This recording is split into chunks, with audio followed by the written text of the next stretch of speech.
Hello friends, আজকে আমি তোমাদের পাউরুটি মিষ্টি বানানো দেখাবো। প্রথমে আমি পাউরুটিগুলোকে নিয়ে তার চার সাইডটি চাকু করে ভালো করে কেটে নেব। এই পাউরুটির সাইডগুলো সেগুলো আমি কেটে ফেলছি, এগুলো আমি ফেলে দেবো না, এগুলো দিয়েও আমি তোমাদের মিষ্টি বানিয়ে দেখাবো। পাউরুটিগুলো আমি আলাদা আলাদা শেপে কেটে নেব চাকু দিয়ে।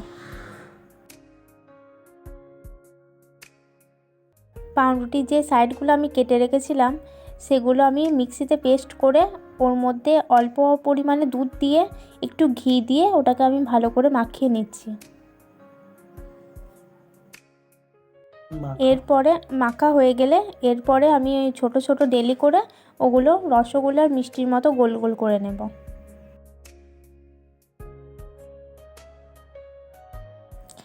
এবার আমি একটা কড়াইয়ে পরিমাণ মতো তেল নেব। এবার ওই কেটে রাখা পাউরুটিগুলো আমি ওই তেল গরম হলে ওর মধ্যে ছেড়ে দেব।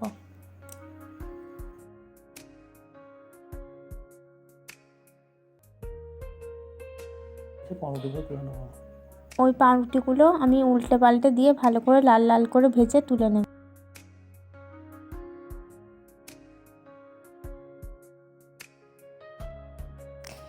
এরপরে আমি যে রসগোল্লা শেপের মিষ্টিগুলো করে রেখেছিলাম ওগুলো আমি এরপরে ভেজে নেব।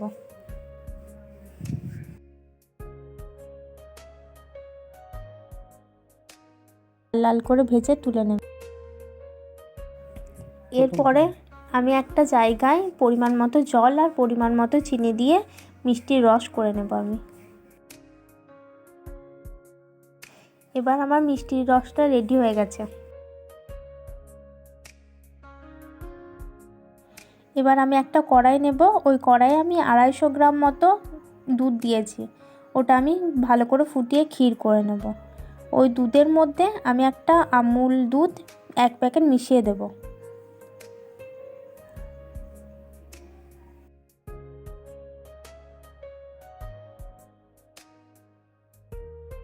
এবার আমার ক্ষীর হয়ে গেছে, ওটা আমি পরিমাণ মতো চিনি দিয়ে ওই ক্ষীরটি আমি নামিয়ে নেব।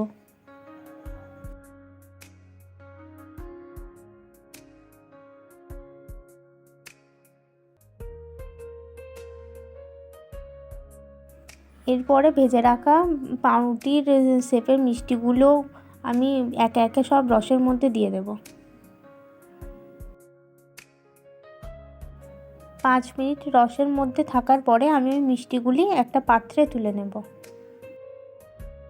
এরপরে আগে থেকে করে রাখা ক্ষীরটি আমি ওই পাউরুটি শেপের মিষ্টিগুলোর একটার মধ্যে লাগিয়ে অন্য একটি পিস তার উপরে চাপিয়ে দেব।